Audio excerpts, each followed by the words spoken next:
What's going on, guys? Welcome to this episode of the Fair Shake Football Podcast available on YouTube. Josh is joining me here. We're going to do the start-sits combined with, we're going to preview, instead of doing two separate pods, we decided to basically join this thing together. We're going to answer all the start-sit questions and then talk about a few of the more exciting matchups of Week 10.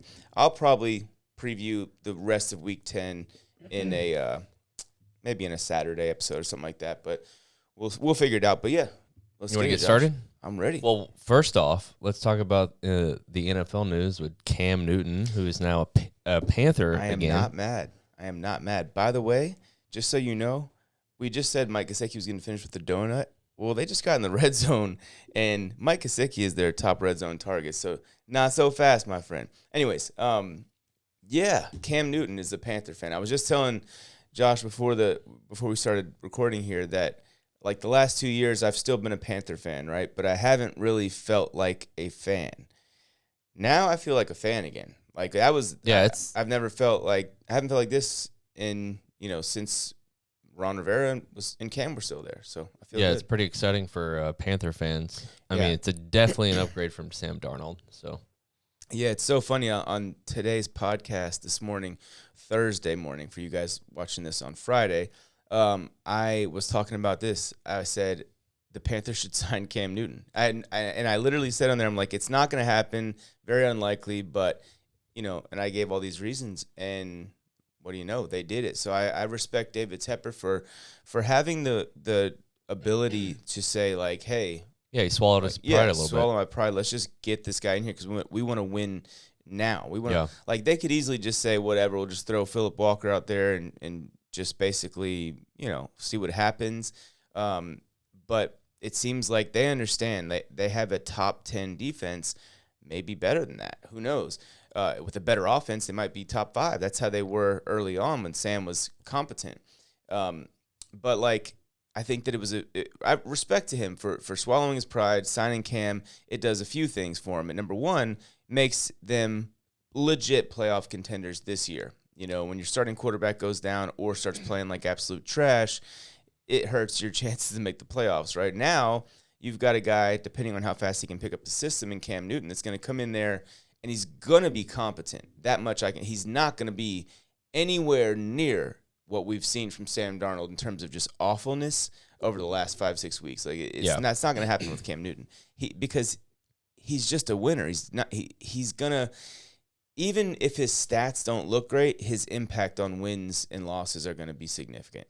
And with this defense, he's going to understand he doesn't have to do a ton. They've got weapons around him. And, yeah, man, I'm excited. But it brings fans like me back into the fold, and so that's good for money for Mr. Tepper as well. So, anyways, I respect him on all fronts and Coach Matt Rule, because that we don't normally see this kind of stuff, right? Like a bad breakup and then boom, right away, come on back, dude. Like, and I told you on this podcast on Thursday morning, I said, if you know anything about Cam Newton, he will be 100% down for this. Yeah, for sure. Cam's not an emotional, egotistical guy, as people would probably confuse him as. But just his presence in the huddle, I think. It's a huge spark. It's going to elevate the rest of the team. Yeah, there's so many guys on the team still, or at least several, that were with him, Christian McCaffrey, DJ Moore, and have a ton of respect for him. And when you just look at Cam Newton and Sam Darnold, it's just it's not close in terms of what they mean to a locker room. Yeah. Yeah, pretty exciting news. So I'm pumped. Odell? Yeah. Talking about that one. Odell went to the Rams, and I know all the Robert Woods and Cooper Kupp and even Van Jefferson owners are not happy about that. I mean, basically moves Van Jefferson down. I mean, he's almost unplayable now. Yeah, he's like a wide receiver 4 or 5 at this point. But I think Tyler Higbee actually goes down as well, from a tight end 1 to a tight end 2 with that acquisition of Odell. But I mean, or at least a boom bust guy. He'll have weeks with 0 points, like my guy Mike Gesicki's doing right now, or he'll have weeks where where he's just the guy that's open or whatever. But I think that when you look at it from just a real football standpoint, I like the fact that the Rams cut Deshaun Jackson because he wanted to leave, right? Mm-hmm.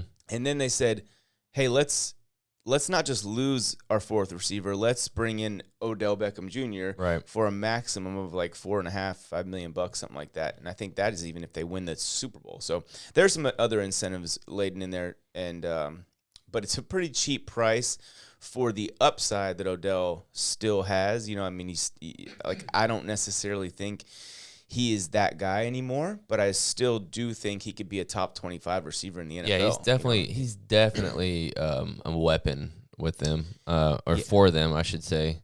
And what this shows me from Odell's standpoint is that he actually does care about winning. Yeah.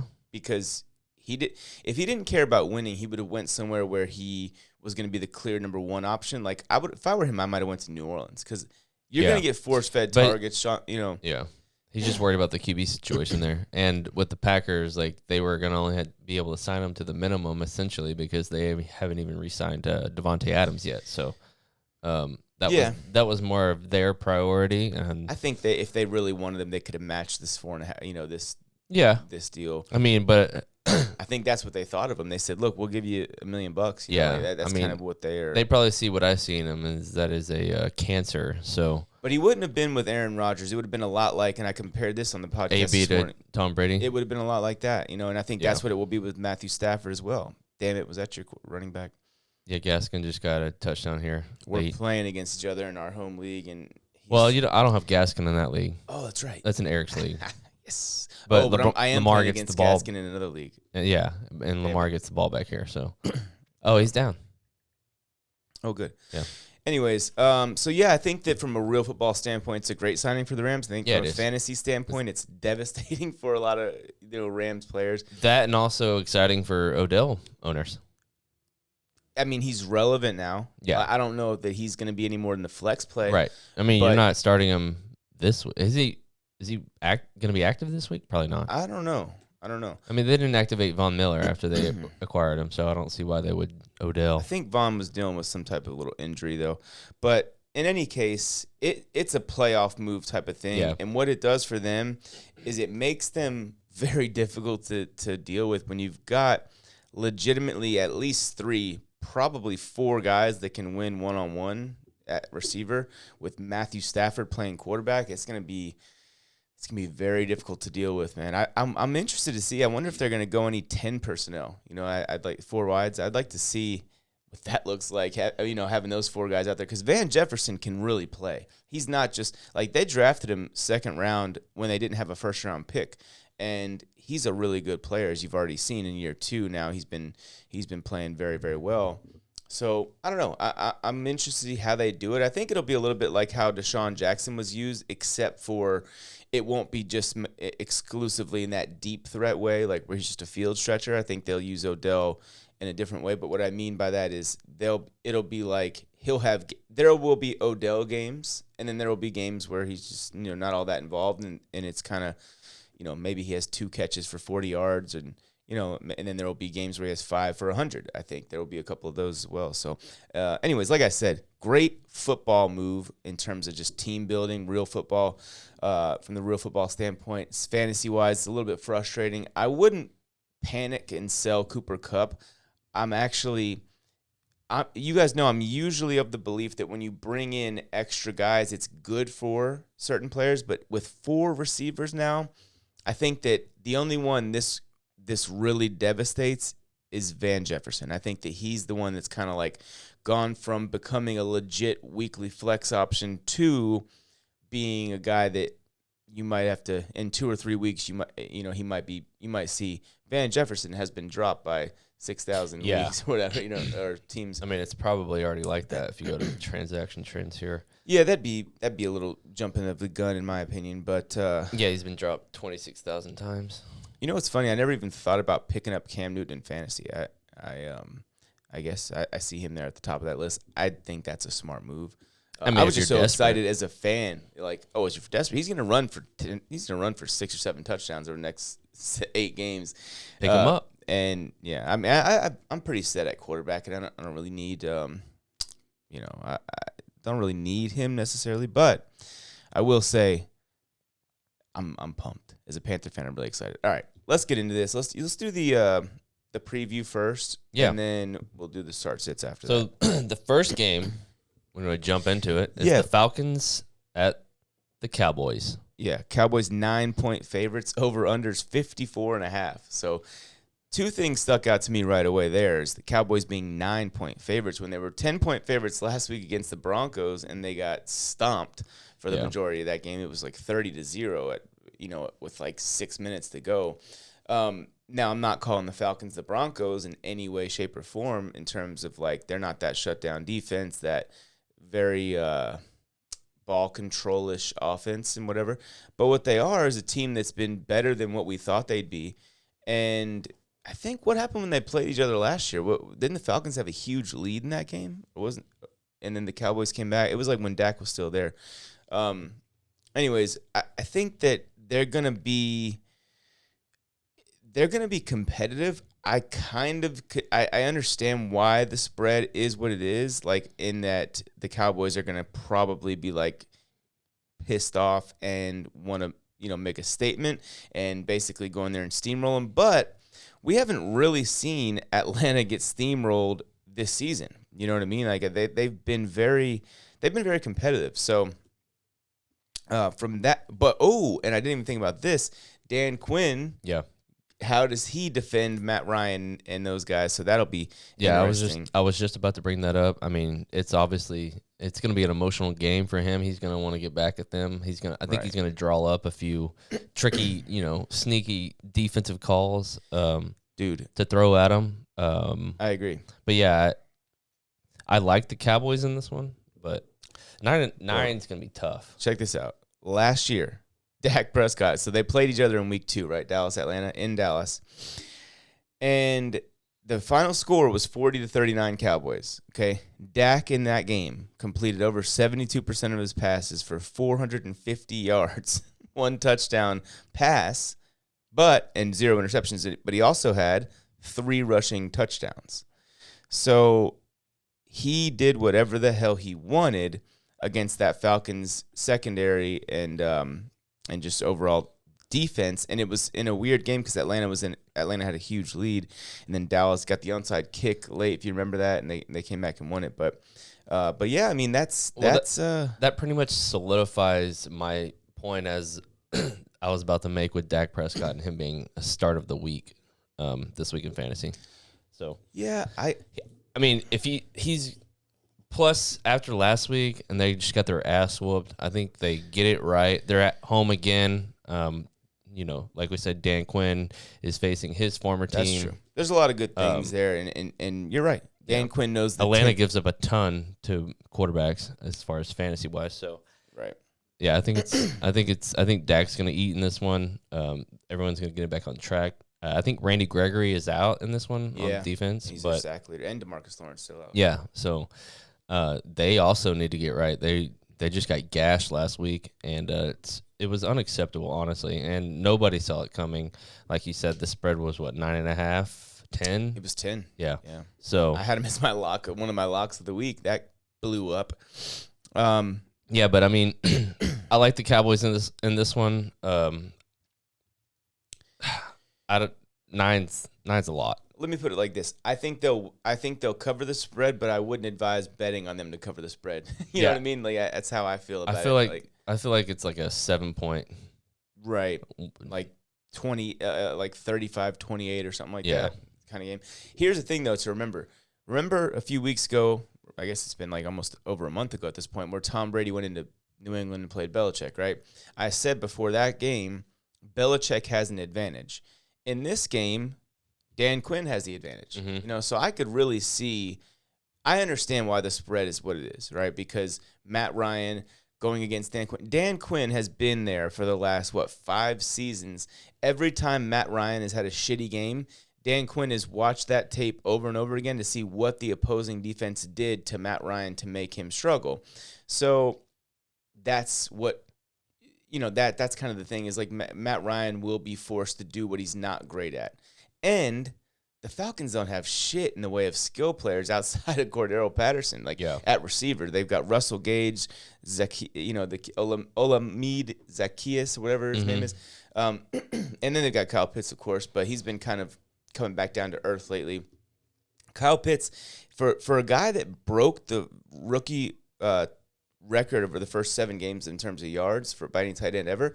He's been remarkably inconsistent on a week-to-week basis. Like, if you drafted Kyle Pitts, and this I was just telling you, in the 5th round or whatever it was, like, your roster construction is so fucked up because it looks like when you just look at how many points he's scored, it looks like he's having a great year, but he's been disappointing more times than not. Yeah, so that hurts you.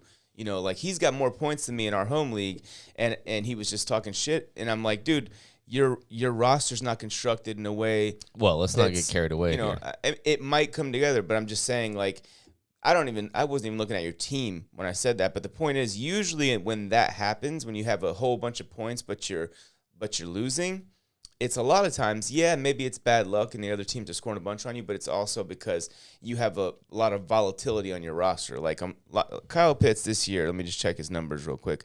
So week 1, he had 31 yards. Then he had 73. Then he had 35. Then he had 50. Then he had 119 and 163, right? So those 2 weeks against the Jets and Dolphins, were like the huge ones, right? Mm-hmm. Then he had 2 for 13 against Carolina, and then 3 for 62 last week. So he's been good for but like, how many games? Those 2 blow-up games kind of have skewed the data just a little bit. Absolutely, yeah. Because when you look at him on the season, right, if you break it down into what he's averaging 4.5 catches for almost 70 yards a game. And he only has 1 touchdown this year, by the way. That hasn't been... Yeah, that was in that 117-yard game. Yeah, 119-yard against the Jets, yep. But, like, I'm not taking anything away from Kyle Pitts. He's been awesome overall. I'm just saying, in my opinion, because of the fact that he only has 1 touchdown, he hasn't been a guy that has been a consistent, like, performer enough to justify taking a tight end in the 4th or 5th round, at least in my opinion. But, yeah, I'm with you. I'm going to take the Cowboys to win this game. I'm going to say I'm going 30-20. I'm going 38-30. 38-30. So you like the over. Yes. We actually both – did I say 30-20? Okay, so that means I like the Cowboys to cover. You like the Falcons to cover, but you like the over. I've got it at the under because what was it, 54.5 or whatever? Over-under? Yeah. I'm pretty sure it was 54.5. So, yeah. So, so that's how we see that. We'll see what shakes out with it. But it's going to be a fun game. I'm very much interested to see, like, what Matt Ryan does against Dan Quinn. That, to me, is the most intriguing part of that whole thing. Yeah, I think it's going to be a get-right game for the Cowboys. Yep. So let's talk about the second game we're going to discuss. Saints versus the Tennessee, best team in the AFC. Maybe Titans. The best team in the NFL, man. Hey. Well, let's not get carried away. I'm not, because they don't have Derrick Henry, and I think that is ultimately a devastating blow. Yes, absolutely. Now, if they still had him, for sure, they would be... They'd steamroll. They'd steamroll the Saints if they had Henry. Would they steamroll the Bucks? Mm-mm. Okay, well, then they're not the best team in the NFL. Well, that is an awful matchup for them. Yeah. Because the Bucks, no one can run the ball on them, even Derrick Henry. I mean, could you imagine? We got robbed of potentially seeing a Super Bowl matchup with Vita Vea and Derrick Henry just smashing into, like, that would have. Well, it's not over. Well, he's only out for the fantasy season. Henry? Yeah. So he could come back? Yeah, potentially come back in the playoffs. Really? Yeah. I didn't know that. Wow. What are the Super Bowl odds for the Titans? Because if he can come back, if they're let's just say they finish, as the 1 seed, and that's not a given, but if they finish the 1 seed in the AFC, and then they get Derrick Henry back, well, they're going to be tough to deal with, man. They're going to be real tough to deal with. But anyways, here's the thing. 6 to 10 weeks. 10 is pushing it if he wants to actually make it back for the playoffs. But in any case, that would be cool. But even if they make the playoffs, Oh, if they're making the playoffs. Okay, so they make the playoffs with the roster they have. All they got to do is maybe win 1 game without him in the playoffs, and then they could potentially get him back. Well, let's see. For the divisional game. 2, 3, 4, 5, 6, 7, 8, 9. Yeah, you're right. That would be 10 weeks. Yeah, you're right. So, yeah, he could, hopefully will be back in the playoffs for them. That'd be really cool. The Titans just need to keep doing what they're doing right now. Dude. Win football games, and maybe they'll have a chance at, getting deep in the playoffs. They've allowed 50 points over their last 3 games, and that was in L.A. against the Rams, at Indianapolis, and then the Chiefs. They held the Chiefs to a Patrick Mahomes career-low 3 points Indy somehow got to 31 on them. I don't know how that happened. I guess it was just a bad matchup for their pass rush, because what they've done, particularly in the Chiefs and Rams game lately, is their pass rush has been incredible. I mean, it's been very, very good, right? Bud Dupree is now alive and kicking. There's a pulse. And yeah, man, so he's looked good. And the whole pass rush and the coverage in Tennessee has been really good. So that right there is something that no one saw coming. Like when we were talking about the Titans before the season started, everybody's knock on them was, well, their defense sucks and, blah, blah, blah, right? And they lost Arthur Smith. So I get that. But now we're seeing a team that's dominating defensively, right? Like I mentioned, 50 points over the last 3 games. It's like 16 points a game or 17, whatever. It's not a lot. It's a great average. They last week against the Rams, 5 sacks, 2 picks. I mean, come on now. The game against they've had a defensive touchdown in 2 consecutive games too. So they weren't able to get a ton of pressure on Carson Wentz, but that's just because that Indy offensive line is really good. Yeah. But they sacked Mahomes 4 times, and again, only allowed 3 points. So I mean, they're at home again. Could this be a trap game for them? Yeah. I mean, but they're streaking, and like we know with the Saints, they're struggling with their QB position right now. Maybe not struggling, but they Trevor Siemian obviously isn't, Jameis Winston or Drew Brees. I mean, it's going to be a tough one for them, especially I don't know. I think the Tennessee Titans will have the leg up just being at home and how well their defense is playing right now. Here's the big question to me, right? Like when you look at the Saints last week, the Saints the week before, they beat the Buccaneers, right? Yeah. So now they're riding this high. They have an opportunity to take over first place in the NFC South, right? Even without their quarterback and all this stuff, they basically get beat down by the Atlanta Falcons in New Orleans. Yeah, they came back and took the lead. I get all that. But in large part of that game, for the majority of that game, they got their asses handed to them. Yeah. And so how do they bounce back, right? Because that's something that, in my opinion, could be demoralizing, or they could bounce back and go get a huge win in Tennessee, and it could right the wrong and get them, build that momentum back up that they got when they beat Tampa. If they get beat up on in Tennessee, that to me will be it could be the beginning of the end for them.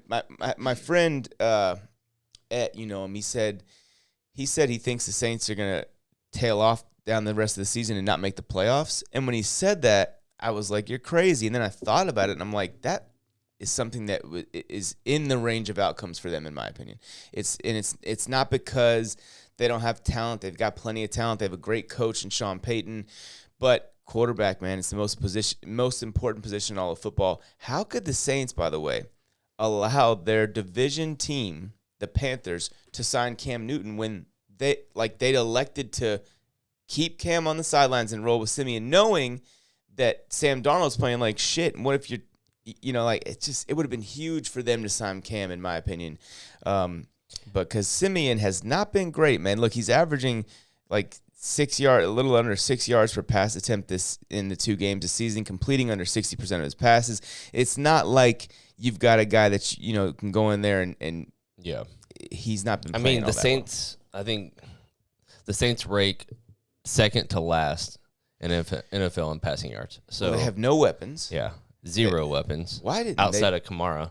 Yeah, and that's just a running back. It's tough to have him as your number 1 receiver, which he is right now too. So, I think that, by the way, fantasy note, Kamara's value, in my opinion, with Simeon playing is a little higher than it was with Jameis. Yeah, for sure. Simeon's, I think he's going to be a stud the rest of the fantasy season. Yeah, I think that's probably true. Yeah. But, I like the Titans, man. I know I'm not breaking any earth-shattering. I mean, they have the number 1 run D. Well, I guess the Saints do, but they're good against the run. But what was this spread? I think it was Titans -3.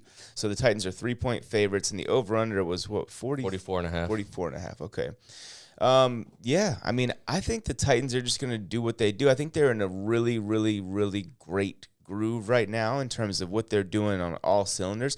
Ryan Tannehill is not statistically awesome right now, right? He's just doing what he has to do, and he's playing like 143 yards passing last week.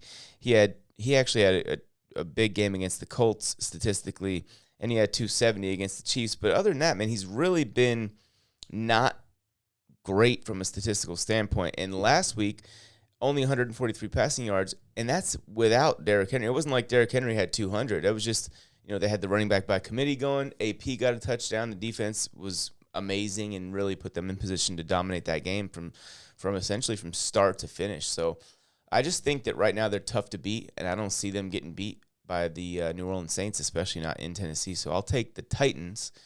I'll take them to win this game 27-17. I like them to cover. I'll take the Titans 27-20. Okay. You think Simeon gets the 20, where Stafford couldn't. But, hey, it's a crazy league. It is. It's a crazy Miami league. just beat Baltimore, so and we saw what happened last week, the Bills. Yeah, but, I'm still devastated about that. Yeah, Titans all day in this one. I think they take care of business at home and go, 8-2? Yeah. Number 1 seed in the AFC. What was the next one, Lay? Browns at Patriots. I'm excited about this one. Yes, this is going to be a good game. Obviously, the Patriots are playing super well right now. The Browns showed out last week with Odell gone. I mean, they just have so much more synergy. Yeah, with that guy off the field. It just the didn't work. The stats even speak for themselves. Oh, the stats are mind-boggling difference. Yeah. So, but like you mentioned in the last pod, the Patriots are surging right now. They're playing really good. They're playing really good down the stretch. Or the Patriots obviously they got Bill Belichick right now. So I mean, it's gonna be, and it's in Foxborough. They're well disciplined. This is gonna be a hell of a game. The Patriots are 2.5 favorites. 2.5 point favorites, over under 45 in this one. I don't know who you like. So here's the thing. What is Belichick notorious for? He is notorious to take away what you do best, right? Whether that be, a lot of times he takes away your top 2 playmakers. So when you look at Cleveland, and I don't think Chubb's playing. Yeah, I was about to say Chubb might be out of this one with and COVID. Hunt is obviously still out. So yes. You're looking at Dearness Johnson. Do I think, with a straight face, that Dearness Johnson is going to go do what he did to Denver, to New England, and Bill Belichick? I don't think there's any chance Dearness Johnson gets loose like that. So I think he's going to make Baker Mayfield. He's going to make Baker Mayfield beat him. And I'm not going to sit here and say Baker can't beat him, right? But what I will say is there's only been 2 games this season. Daniel Jeremiah tweeted something out the other day. Only 2 quarterbacks have had good days against the Patriots defense. And that one of them being Dak Prescott. The other one, mind-boggling enough, being the kid from Houston, Davis Mills. So, he had like 300 yards and 3 touchdowns. But those are the only 2 quarterbacks to even have a positive touchdown-interception ratio against the New England. So the Patriots are, to me, and I said this a few weeks ago, right? Their defense is better than it was showing to be early. Like when you allow 400-plus pass yards to Dak Prescott, the week after you allowed 300 yards to Davis Mills, people start to question how good is this defense. But don't forget, before that, they held Tom Brady to 19 points. Before that, they had games where they just completely dismantled opponents like the Jets, and Zach Wilson had an interception every 2 passes for like the first 3 quarters of that game. Yep. And last week, they completely annihilated Sam Darnold. The last 6 points, picked him off 3 times. One of them they returned for a pick 6, and they were pressuring him the whole game. They beat the Chargers before that, sacked Herbert 3 times, picked him twice. And, I just think that they're surging right now, right? Like if you look at their last 3 games, in which of course they've won all 3, they have allowed 43 points. That's under 15. It's like 14 and change per game. So they are playing really well. So back to my point, they're going to make Cleveland beat them as a passing team.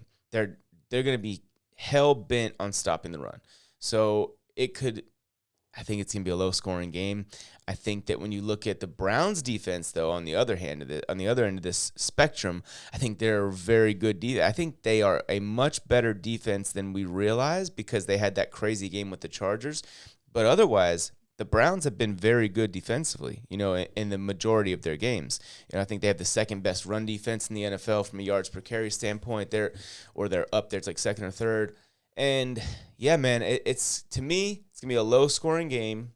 It's gonna come down to which quarterback makes the mistakes, and because of that, it's not that I trust Mac Jones more than I trust Baker Mayfield. It's that I trust Belichick to force a mistake or two out of Baker more than I trust the Browns to get a mistake or two out of Mac Jones. And I don't think they're going to be able to run the ball that well against this team. So I'm taking the Patriots 20-17. I mean, I don't know. The Browns have running the ball really well. They lead the NFL in rush yards. Rush per attempt. But they're without their top two backs. You're about to That's find true, out but they also have one of the best offensive lines in NFL football too. So that definitely helps them regardless of what defensive front they're playing. It definitely gives them the upper hand. I'm taking the Browns in this one. Wow. Yeah. I think the Browns win it 20-17. Okay, I hear you. By the way, Mac Jones has only thrown one interception in his last 3 games on his last almost 90. Yeah, he attempts. probably won't throw the one in this one, especially at home. And he's averaging 7.5 yards per pass attempt in that time too. So he's been better than I thought he would be as a rookie. Same. I think that this is kind of what I expected from him in terms of just his career. We'll see how much more upside he has. But overall, he's been just solid lately. The stats don't always bear it out, but he has been solid. Baker was awesome last week. I just think it's a bad matchup for them because they need Chubb and Hunt to be, in my opinion, to be able to move the ball consistently against the Patriots. So, yeah, I'll take the Pats. You'll take the Browns. We'll see how it goes on. I'd like to see the Browns win this game, just so you know. I really would. I would prefer that. But they played really well last week, so I think it'd be really good for them to go out on the road and get a W, go 6-4. I mean, yeah. But this is a and big the Ravens playoff. just lost, this is a big game for them in the division because playoff implications are huge because the Patriots are also 5-4. Yes. So yeah. What was our next game? We got Seahawks at Packers. Oh yeah, that's gonna be fun. Russell Wilson is back. Yes, he's playing. Of course, he smashed his timeline from the injury timetable of recovery because he's Russell Wilson and he's Mr. Invincible or whatever. What does he call himself? Yeah, Mr. I don't even remember what it was. It was very cheesy, but Unlimited, Mr. Unlimited. But anyways, Mr. This is Unlimited. This is big obviously for Seattle, but it's also big for Green Bay because when you look at like what's going on with them, right? They lost last week. Okay, no big deal. You didn't have Aaron Rodgers. You played a really good team and all that. And I still do, for the record, think the Chiefs are a very good team. But if you then lose to the Seahawks, now you're losing 2 in a row. You're in you're in a tough spot in terms of trying to get that 1 seed and have home field advantage in the playoffs in Lambeau. So it's a big game. If they were to lose it, it would be devastating for them in some regard, right? They'd still be very much they're gonna make the playoffs and all that stuff, but it would be to me a big loss, right? Seattle, on the other hand, has to win this game. This is a must win. Yes, for Seattle. They're 3-5 right now. They got Russell back. That's good. I think I picked them to be a team that goes and makes a strong, finishes the season strong, and it's very in large part because their defense has been playing very well lately. Like I think it was that the last 5 games they're averaging like 18. They're allowing 18 points a game against them. So they've been much better lately, and that's going to be huge. But I think weirdly both of these defenses are playing well. Right? Yeah. The Packers held Mahomes to 13 points last week. That's unheard of almost. I think the second lowest point total of his career. And so I think that it's going to come down to, really which quarterback plays better. I personally think the Packers are going to win this game. I don't know. I want to say if Aaron Rodgers plays, he's playing. He's just fucking with them at this point. I mean, if he doesn't play, you're not still taking the Packers with Jordan Love, are you? Oh no. Okay. It would be easy money, Seattle, because right now, what's the spread? again, if you I don't know if you had told me that, but Green Bay minus 3.5. Yeah, over under 49. If Vegas would not even have a line on this game if they didn't think Rodgers was playing. So I think they know something we don't know. I think Rodgers is most definitely playing. So in that case, yes. I just think it's a tall order for Seattle to go in there. Especially, in Lambeau. And it's going to be in a week where Aaron Rodgers has been getting blasted by the media and fans all week long. He's going to come out there. He's going to smash everybody. Want to just do his. These are the types of situations he usually shows up in. So, Aaron Rodgers he doesn't give a fuck. He really doesn't. Zero fucks given. He is who he is, and for that, it's kind of made him, one of the best quarterbacks in NFL history. Yeah. But I mean, obviously, like the Packers in this one. What's your final score prediction? I'm gonna go 30. You think 20. They get to 30? Yeah. Wow. Yeah, I mean, Aaron Rodgers comes out and just lights it up. I could see that. I'm gonna take them. I'm gonna take the Packers. Let's say 28-24 Green Bay. 28-24 Green Bay. So that'd be a cover, and I think that'd be what's the over under? 49. 49. So that's the over. Okay. So I like the over for once. Cool. So, anyways, but it wouldn't shock me at all if Seattle wins this game. A 3-5 team going against the Packers in a scenario where Aaron Rodgers has extra motivation. I just feel like it's a big game for them. It's not one that they should be sleeping on because they do need to win it. Yeah, I mean, it's going to be nice for Seahawk fans having Russell Wilson back. Obviously, it elevates everybody in fantasy production. But the Packers are too much for the Seahawks. Probably so. All right, and then the final one we're going to preview in this episode before we get to the start sits is the Chiefs-Raiders Sunday night football game in Vegas. Yeah. That's going to be a lot of fun. Where does it spread now? And Chiefs are 2.5-point favorites in Vegas, so keep that in mind. The Raiders are home dogs right now. And what's the over-under? 52. 52, okay. So that's pretty high. I like Kansas City. I'm going to get look, I have been one of the steady hand people that I'm not panicking with the Chiefs, okay? I understand that they haven't been great lately. Even in wins, they haven't played well. Like against the Giants, they didn't look great. Against the last week against the Rodgers-less Packers, they did not look great. I mean, they only scored 13 points. And Derek Carr has been doing his thing, but Derek Carr ran into a or what I believe is a great defense. Maybe not statistically just yet, but the Giants last week, I did predict that one. Carr actually played fairly well. He just threw 2 picks, and they happened to be pretty big picks. And the big plays were not there from what we've seen from the Raiders when they're really in their groove offensively. They weren't able to do that last week against the Giants. This week, okay, the Kansas City Chiefs, on paper you think, oh, that defense sucks, right? They don't suck. I don't think they suck at all. I think they're actually kind of good. Like, I wouldn't say good, but they're league average, maybe slightly above. Like, if I was to rank their defense, I would have them top 20. So, right around average to maybe on their best day slightly above average. Like, they were able to – I know it was Jordan Love's first start, but they held him to 7 points. And the week before that, they held the Giants to 17. I know that's not phenomenal, but, the point totals their last, 5 games, 13 that they've allowed. 13, 27, 17, 7.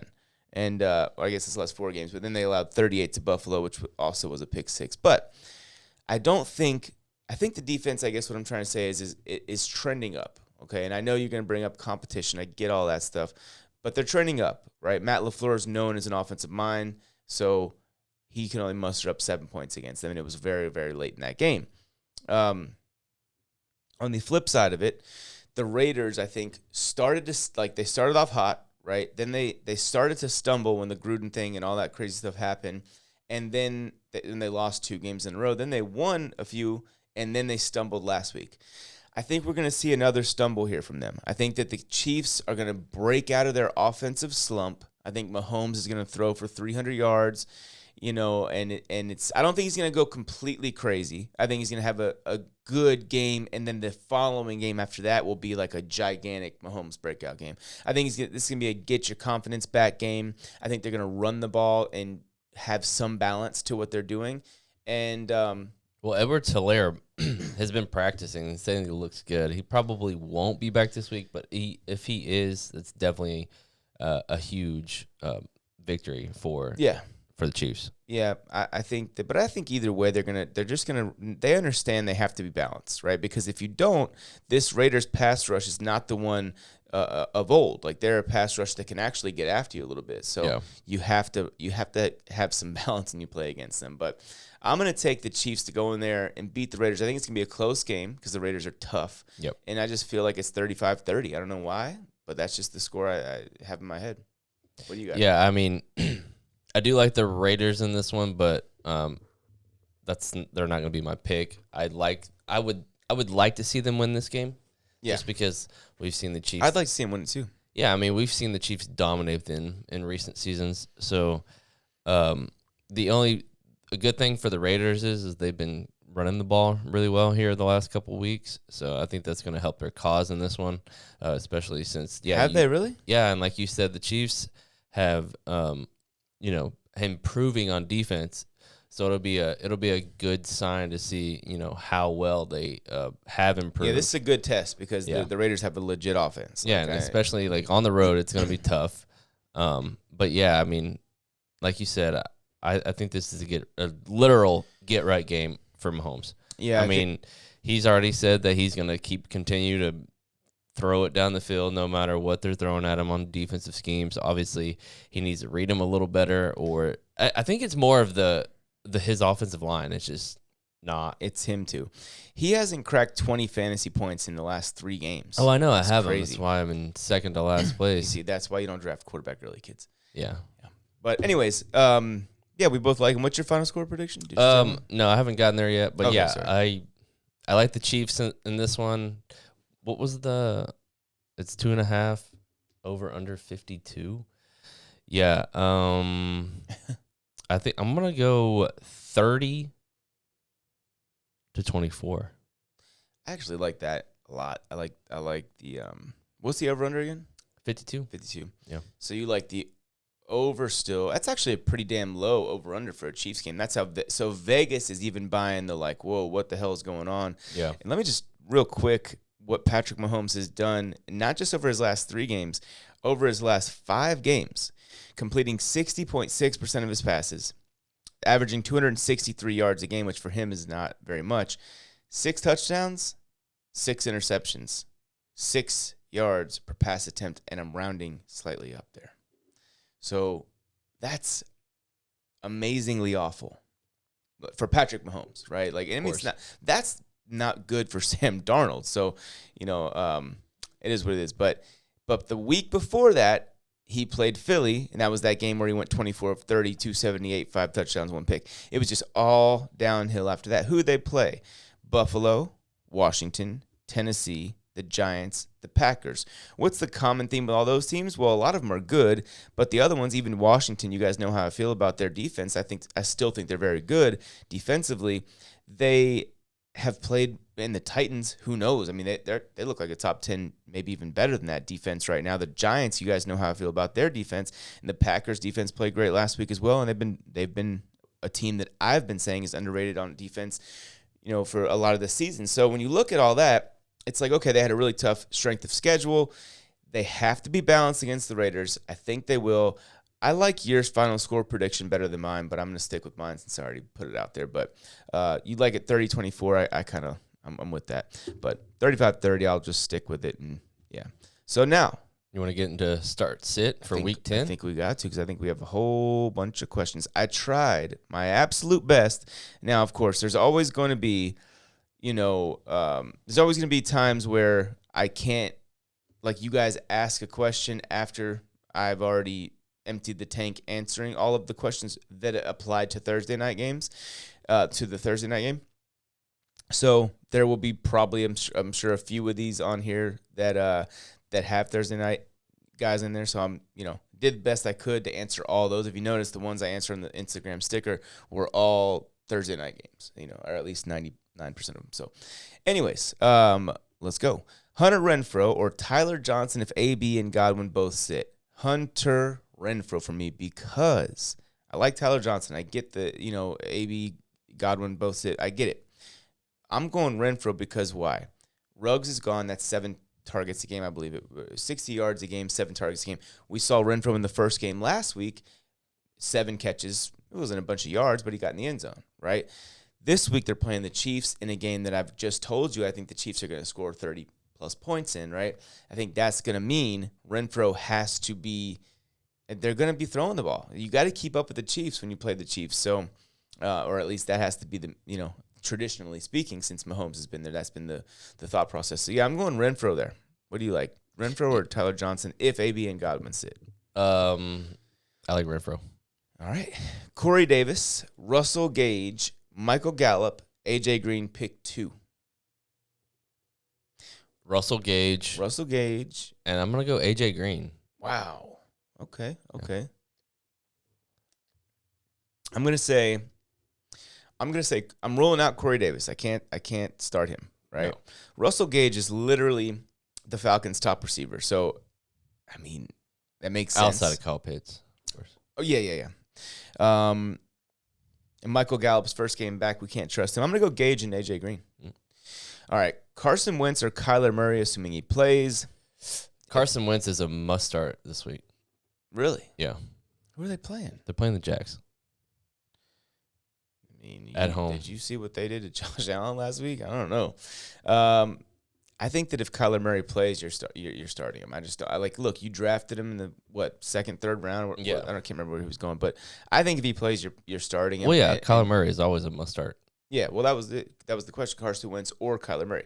Oh yeah. But, okay, so we both agree. All right. Yeah. Sorry. Ingram, Peterson, Renfro, Jordan Howard. Which one do I cut to add Cam Newton? Sorry, brother. I love this guy. He's a Panther fan. I'm probably too late to, Who was the first guy? Well, I think Cam's already scooped in his league. He's a Panther fan. But it was Ingram, Mark Ingram, Adrian Peterson, Renfro, Jordan Howard. I would cut. Cut Renfro? Yeah. Are you out of your fucking mind? Would you cut Peterson? I would cut Mark Ingram in a heartbeat. He's back with the Saints though. I mean, he's definitely a lot better than he is with the Texans. Bro, have you not been paying attention to Renfro lately? He's been going completely bonkers. Like I just traded Renfro for someone offered me, one of you guys. Yeah, but do you feel confident starting him every week? Absolutely. Have you? Absolutely. Well, when I needed to, yeah. But I would look, bro. He's had 6 or more receptions, 1, 2, 3, 4, 5 times. He's had 14 catches the last 2 weeks. The guy has 1, 2, 3 touchdowns. He's a every week bona fide flex option. Hunter Renfro, and now Ruggs is gone. You do not cut Hunter Renfro. My God, absolutely not. You cut Mark Ingram, no doubt about it, or even Adrian Peterson. But I would cut Ingram just because I feel like AP is going to probably get better as the season goes on. But I know all this is null and void because somebody already picked up Cam in your league. You probably have some other Panther fans in there, Nate. So, all right, let's get into it. Gibson or Dearness Johnson? What a question that is. I'll let you go first. I'm going to go Dearness Johnson. I'm going Gibson because, look, they both have bad matchups. I just sat here and talked all my shit Gibson's about got the worst of I know. Of the two, but I know. But to me, I just sat here and ran my mouth about how the Patriots are not going to let Dearness Johnson run all over them. I'm going to stand by that, and I'm going to say Gibson's the much more talented player, so go with him. Maybe you'll get a receiving touchdown or a 70-yard. Gibson's a capable guy of taking a screen pass 75 yards to the house, even in a bad matchup. So I would go with him. All right, and plus they just had their bye week, didn't they? So now they're kind of might have some little wrinkles they want to throw in there. They're playing the Buccaneers, so they're going to be hyped, amped, Brandon Ayuk, I guess it would be Emmanuel Sanders. Damn it. Never mind. It's the Jalen Waddle question. It was pick 2, so yeah. Anyways. Jacoby Myers or Mike Davis? What's up, Scout?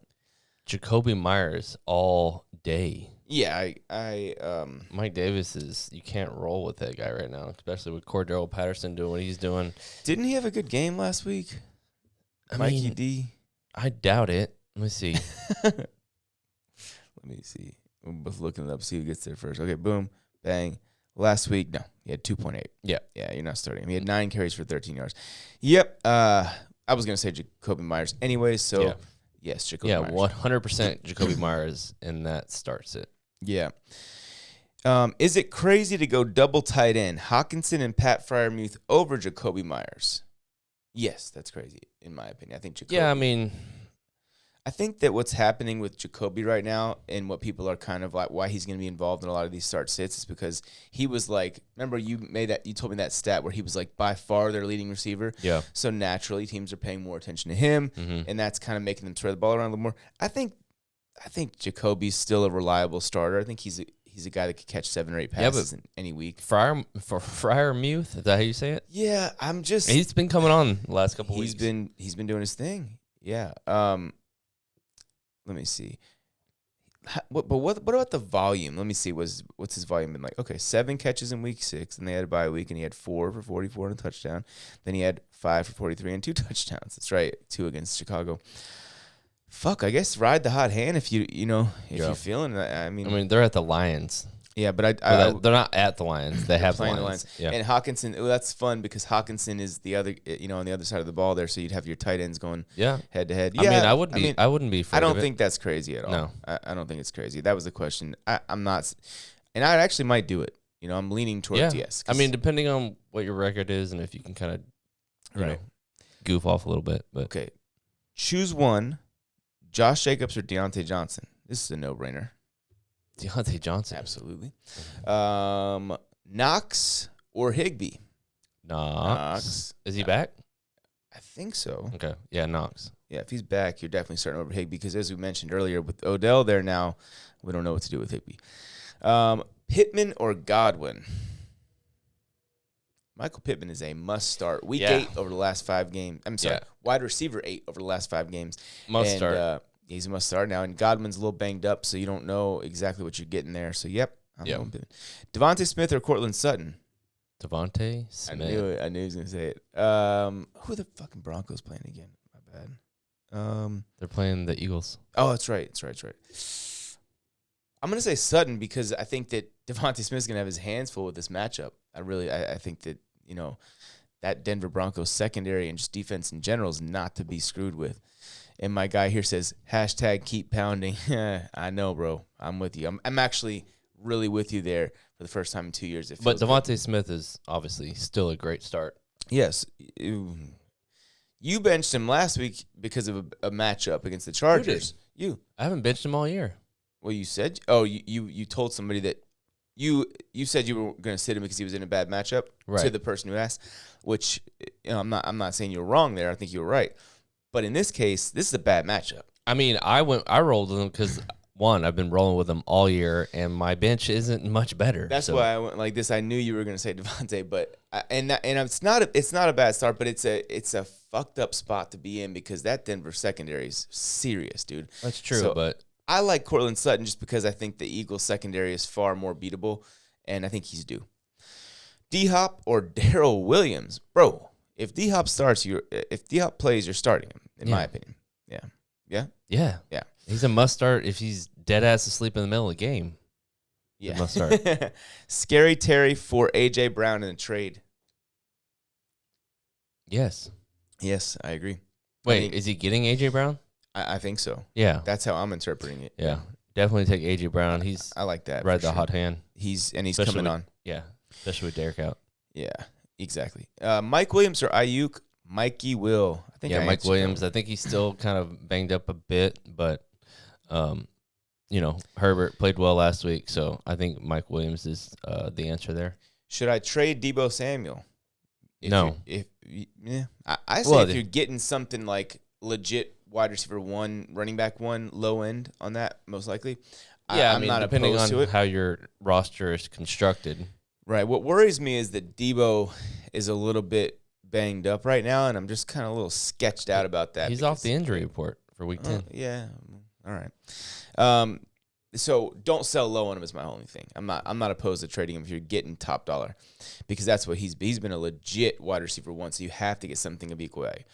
Who wins this trade? DJ Moore for Connor. DJ Moore for James Conner. Well, I would say the Connor wins now, but since they have Cam Newton, I think DJ Moore is the winner in that one. Yeah, I think if you do that, the Connor side of it is very risky because like if Edmonds comes back, then Connor's Edmonds is most definitely coming back. So there's a lot more upside with DJ Moore, obviously. Yeah. Cam. Michael Carter, Javonte Williams, Dearness Johnson, pick 2. Javonte Williams is a beast. Yes. It's official. I'm going the rookies, Carter and Javonte. Yes. 12-team PPR, Zach the Jackal Pascal or Alan Lazard is my wide receiver 3. I'm saying Alan Lazard because I'm predicting right now he catches a touchdown. Alan Lazard catches a touchdown this week. You think so? I do. I mean, I feel like there's and that Jaguar defense has some confidence now coming off of what they did to the Buffalo Bills. So I'm not starting Pascal against them. Yeah. I mean, if that's who we're rolling with, yeah, I agree with that. Okay. Pick 1 in PPR, Jerry Jeudy, Javonte Williams, Zach Moss. Javonte Williams. Absolutely. All right. Dearness Johnson or Darrell Williams for my flex? Darrell Williams. Yeah. I'm going Darrell. Gibson, Carson, who I think is playing. It's trending upwards. Gibson, Carson, Michael Carter. Got to sit 1. Oh, I'm sitting Carson then just because I know it's coming back from injury. Yeah. He's going to be on a snap count. Yeah, exactly. Okay. Ayuk, Singletary, Freeman. Sorry, Davis. Damn it. I hate when that happens. I try to get all of them. But Ayuk, Singletary, or Mike Davis, pick 2. I'm just going to pretend that you didn't start Freeman. I'm going to say. What were they again? Ayuk, Singletary, Mike Davis. Singletary and Ayuk. Pick 2. Okay, yeah, I agree. Mike Davis is droppable. Are we ready to just starting Ayuk again? I mean, after last week, you almost have to. Just to see what happens. Yeah, you don't have to. Especially if you drafted him in the 5th round, it's like your confidence is back as well as his. So mine ain't back. Look, in this scenario, you're not a proud owner of him, though. Right. I would have been. I just didn't work out that way. But yeah, in this scenario, I agree. Start him over Mike Davis for sure. I need, oh my God, go _FB, go follow him. He's got a lot of followers. He makes good content. I need a streamer quarterback. Best looking options are Teddy Bridgewater, Ben, and Baker. Definitely not Baker Mayfield. No. Definitely not Baker Mayfield. Not against the New England Patriots. What about Cam? Matt Ryan's a good streaming option this week. I doubt he said best looking options are Teddy, Ben, and Baker. So I'm going to say, out there. Yeah, I'm going to say Ben. I think Ben, man. I think Ben has a good game this week against the Lions. I think it's a solid one. Yeah, I'll take that. Teddy's not a bad option either. I might. Teddy isn't a bad option now that we think about it. Yeah. I mean, he destroyed the Cowboys last week, but he also only had 200 yards, 2 touchdowns. That's what he does. He had a rushing touchdown too, I think. Okay, so I mean that's Teddy or Ben Roethlisberger. Teddy against the Eagles. I like the matchup. I like the matchup with the Steelers, so I'm gonna go Ben. All right, I agree. Deontay Johnson or Mike Evans? Deontay Johnson. Damn, it's so tempting because here's the problem. If Godwin and AB are out, and maybe even Gronk, I think, right? Like Gronk might not play. If all those guys are out, it's hard to ignore starting Mike Evans because, what else are they going to do, right? Yeah, but who else are they going to shadow? But Deontay Johnson against the Lions, holy shit. Yeah. Yeah, and you're right about that too. Okay, I agree. Julio, T.Y., Jordan Howard, or McKissick in the flex?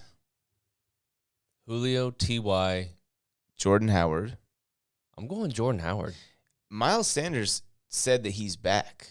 I don't know if that means he's playing this week or, but he put it on his Instagram story that he was back. I don't know. But if Miles Sanders does not play, then absolutely Jordan Howard. Otherwise, I'm going J.D. McKissick. Deontay Johnson or Mike, I'm sorry, I already read that one. 12-team PPR, Javonte Williams or Fryer money in the flex. Javonte Williams. Williams. We can't go crazy here. Yeah. Michael Carter or Javonte Williams. Wow. Javonte Williams. Javonte over Michael Carter? Javonte Williams. Over Michael Carter? Yeah, he's playing the Bills. Yeah, the Bills are probably going to be pissed this week. I agree, Javonte. Ayuk or Elijah Moore? Ayuk. No. Elijah Moore. He's been going bonkers the last 2 games. I don't know. I hope you picked him up because we suggested it twice I think on the it's waivers. more of a coin flip, but I'm going Elijah. I think it's his time, and I wasn't even a big fan of him, but he's looked good lately, and I think I think he's damn near. In 2 weeks, we'll be calling him a must start. That's a bold prediction for you. And Ayuk, I don't know, man. Debo was banged up last week. I think that's the only real reason they went to him, to be honest. Half PPR, and it was game flow positive for him in that regard. Half PPR pick 2, Singletary, Jordan Howard, Kenyan Drake, Dearness Johnson. I know the answer. Go ahead. Sorry, let me read them again. I went fast. Singletary, you're going to pick 2. Singletary, Jordan Howard, Kenyan Drake, Dearness Johnson. Dearness Johnson, and I'm going to go Kenyan Drake. Oh, absolutely. I love Kenyan Drake as a start this week. I think he's going to catch 5 or 6 passes. And yeah, he's been coming on as of late. As long as Miles Sanders doesn't play, I'm starting Jordan Howard, as my other guy. If Miles Sanders does play, I am starting. Yeah, but I still think they need to get Jordan Howard involved moving forward, even when Miles Sanders I mean, back. They can be the 1-2 tandem. I'm fine with that, I guess. But if Miles Sanders does play, I'm not going to start Jordan because I want to see what happens, so I go with Singletary and Drake. I'm not starting Dearness because I really just don't think he's, Okay, here's an example of where I would start Dearness. Dearness or Chris Carson. Based on volume, I'm going Dearness Johnson. Yeah, I'm gonna go Dearness too, just because first came back from injury. It's damn near Friday. We're not sure if he's playing. And he's injury prone, so he could very well get re-injured. This guy's got broken hips, broken backs, all type of shit. So he's a tough dude. He's very tough, and he's a good player. But this week, I'm going Dearness, even in a matchup that I really don't like. Right. All right, start 3: Najee, Cook, Aaron Jones, CMC, or Eckler. Jesus Christ. Najee, yes. C-Mac, yes, and Eckler. Over Dalvin Cook? Yes. Oh, no, dude. The Chargers have one of the worst run defenses in football. I know, but you're ranking him higher than C-Mac. No. Okay. I'm ranking him higher than Eckler and Aaron Jones. Yeah, definitely Aaron Jones, but Najee Harris and Eckler? Mm-hmm. No, I said then Eckler. So I'm starting. My 3 would be Najee, Cook, CMC. It's really a coin flip. I understand it, but I'm playing the matchup there because Dalvin against the worst run defense in football is going to be holy shit. He could be the RB1 this week. No bullshit. And I don't think Eckler has that kind of upside this week. Yeah, I mean that's a. I don't even know how the fuck he has all those people. Yeah, but it must be a short. There's no way. Dude, those are like 4 of the top 5 running backs. He's like a 12-teamer. Okay. So basically, it's coin flip. I would say Dalvin along with CMC and Najee, and I would even entertain the idea. No, I wouldn't. C-Mac's got a tough matchup this week. He does. I was about to say I would entertain the idea of benching C-Mac, but I just can't bring myself to do it. You drafted him number 1 overall. He's back and healthy. He had 54 receiving yards last week in a bad game last week. Is Cam playing in this one? I don't think so. That would be incredible just because he doesn't know the offense. But don't ever underestimate the guy. He might. Shit. PPR, Jordan Howard, Nyheim Hines, KJ Osborne. Okay, so Jordan Howard, Nyheim Hines, KJ Osborne in PPR.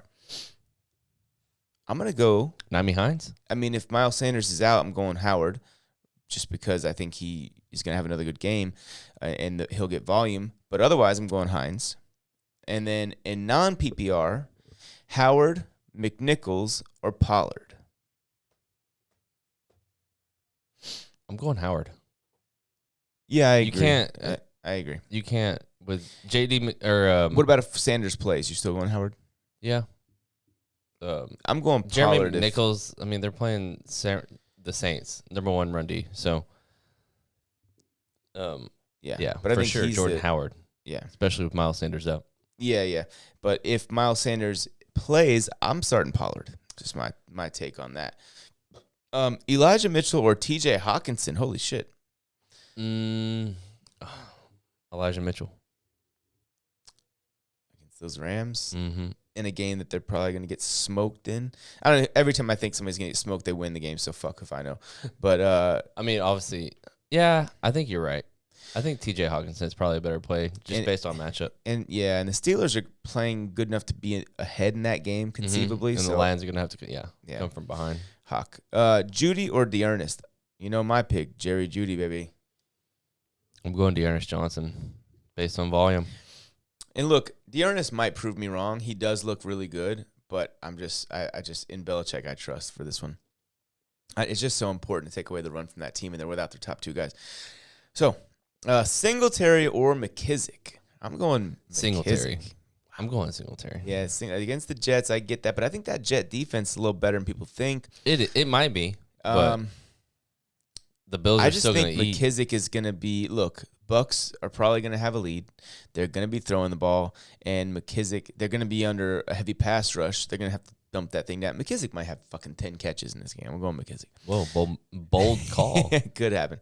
All right, half PPR pick 2, Kenyan Drake, Russell Gage, Javonte Williams, Landry, Freeman. All right, scratch Freeman. So pick 2, Drake, Gage, Javonte, Landry. Gage and Javonte Williams. Oh, okay. You say it again. Okay, Gage and Javonte Williams. I'm going to say Drake and Javonte Williams. Oh, fuck. It has to be one receiver and one flex. Okay. So Javonte Williams is my flex. Mm-hmm. And, yeah, Gage is, I agree. Davonte Smith or Michael Carter, full PPR? Davonte Smith. Yes, just because of the matchup for Carter, even though Devontae's got his hands full with that too. Stafford or Carr? That is tricky because the Chiefs' defense has been playing low-key pretty good, pretty well. I'm going Stafford. Yeah, against a pretty good defense in San Fran, but damn. Stafford is going to have a bounce-back game. Yeah, I'm going Stafford too. Pick one. Look, I just think Stafford's a must-start, and I don't think Derek Carr's a must-start. Pick one running back and a flex. Okay, one running back and a flex. A.J. Dillon, Jordan Howard, Davonte Smith, or Jacoby, and it's half PPR. Well, Javonte Smith is your running back. Yeah. And I think a good... Wait. Javonte Smith? Javonte Williams. No. Was Javonte even an option? No, he wasn't. Okay. Javonte Williams? No, he's not an option. A.J. Dillon, Jordan Howard, Davonte Smith, or Jacoby. Okay. If Sanders is out, we're going Howard as the running back. And then at flex, we're going Davonte Smith. Yeah, Davonte Smith for sure. Wait, who's the other running back? A.J. Dillon. Sneaky play this week. Sneaky play for sure. I'm going to go A.J. Dillon and Davonte Smith. I'm not mad at that. I might go A.J. Dillon and Jordan Howard if Miles Sanders is out, to be honest. I think that's a sneaky play. I would probably say... Look, I would do that, honestly. I really would. If Sanders is out. Okay. Or wait, what am I saying? Yeah, Jordan Howard. Okay, let's see. Pollard, Eli Moore. Oh, okay. Pollard, Elijah Moore, or Ty Johnson? I'm going to go Tony Pollard. Definitely Elijah Moore for me. DJ Moore or Tyler Lockett, half PPR. Big time Tyler Lockett week for me, baby. Yeah, I like Tyler Lockett, especially with Russell back. Yep. DJ Moore or Ayuk? Oh, brother. DJ Moore. If you guys looked at... If Cam plays, DJ Moore, but... No. Last year, in the one game that Walker started, DJ Moore had Yeah, I'm going to go DJ Moore. He had a monster game. And, by the way, in that game... Ayuk's going to be going up against Jalen Rams. By the way, in that game, DJ Moore and Robbie Anderson accounted for 54% of the target market share. So Robbie Anderson is a sneaky start this week, and I know you're probably throwing up as I say that, but I promise. I just threw up. Likely game flow, it will be an advantage, and then Walker's going to target those guys, at least from the small sample size that we have to, kind of look at that.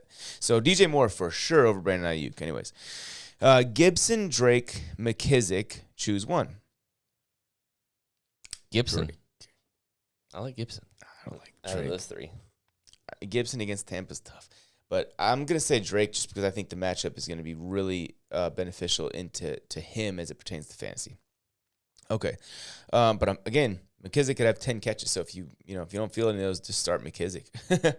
Okay. PPR pick 1, Damian Harris, James Robinson, Javonte, and he says, thank you. You're welcome, brother. I hope you're watching because I didn't you know what? I'll answer this since you said thank you. I'm going to answer it on Instagram. But, Javonte Williams. Yeah, the Browns have a really good defense. James Robinson, we're not quite sure exactly how healthy he is, and he's playing a pretty decent defense. Javonte's got a good matchup this week. Yeah, I would say Javonte. And then Russell Wilson or Jalen Hurts, 4-point touchdowns. Russell Wilson. Yep. Russell Wilson is back. Yes, who's back? Back again. All right. So let me see something real quick. I'm going to just make sure that's all of them, but I do want to make sure that there's not any new ones real quick. Well, while you're doing that, my start of the week this week is my boy Dak Prescott. I think he's going to eat. They're going to get their shit back together this week. It's going to be a really good game. Atlanta gives up a ton of points to the quarterback position. So my start of the week is Dak Prescott. If you want some DFS tips, there's start of the weeks for me. Hunter Renfro. Almost a must start, legitimately. I think the game flow is going to be in his favor. I think he's the guy that's going to eat against whoever those Kansas City Chiefs corners are much more equipped to cover the big, traditional outside receiver. Hunter Renfro, as we saw him beat James frickin' Bradbury for a touchdown last week, he will feast on those kinds of guys. If you don't have elite level agility, you got no chance. He destroyed Minkah Fitzpatrick in college. Okay, so and I say that with all due respect to Minkah. He's a really good player, right? A great player, possibly even, right? So, but Hunter Renfro to me is just going to be a really good value in DFS, most likely.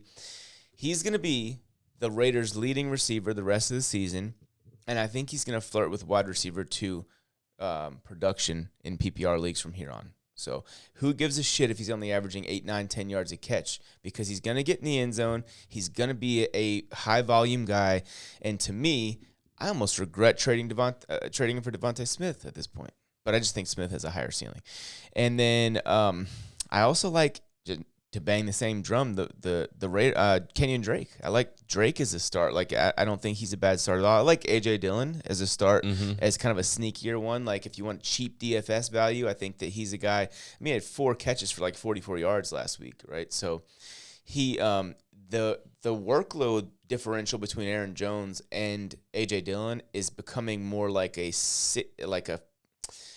55-45 kind of thing, 60-40. I think it's trending toward 55-45. It's about 60-40 right now. But I just think that A.J. Dillon is a guy that they're going to be much more willing to use because they're not going to be so worried about keeping him fresh because, number one, he's 250 pounds. Number two, they just paid Aaron Jones. They're going to want to keep him a little bit more fresh. A.J. Dillon's on a rookie contract. Run him into the ground if you have to. And I think that the way Seattle's built up front, they're more of that small, quicker defensive front. A.J. Dillon's 250 pounds, and he's an elite-level explosion athlete kind of guy. So I like that. Another guy I like, a sneaky play this week, is Dan Arnold. I like that a lot. Yeah, I think he's a legit part of the offense. I mean, he's leads the Jaguars in targets. So I like this matchup, especially with the Colts this weekend. I think he's a sneaky play, especially in daily.